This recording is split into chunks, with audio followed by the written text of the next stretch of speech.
नमस्कार प्रणाम। हम विवेक पांडे। आज बहुत खुशी के बात बा, हमारा गांव में बहुत खुशी के लहर दौड़ रहल बा।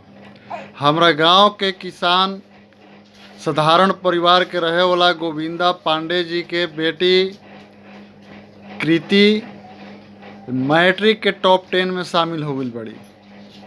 ये हमनी के गांव वासी खातिर बहुत खुशी के बात बा। काहे कि एगो साधारण परिवार के लड़का जब कोनो आगे निकलेला तो पूरा गांव के खुशी हो जाला।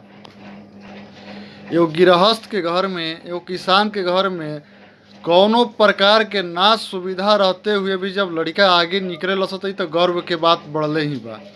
तो हमारे गांव में रह के गांव से बाहर कभी ना निकले वाला बच्चा भी मैट्रिक के टॉप 10 में शामिल हो गई तो बहुत खुशी बात बा। हमारा गांव में बहुत जश्न मन रहल बा। हर के वो लड़की के बधाई दे रहल बा, आशीर्वाद दे रहल बा, और बाप के भी आज सीना चौड़ा बा, गर्व से मुड़ी ऊपर बा। तो ऐसन ऐसन बच्चन के सलूट बा।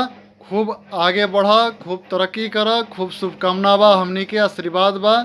और पीछे से तो हमनी कहब जा कि बस जोड़ लगावा और आसमान असीमित बा, जितना पंख उड़ावे के फैलावे के बा फैला के उड़ा। बाकी शुभकामना सबके, पूरा गांव के तरफ से बधाई बा, शुभकामना बा। जय हो।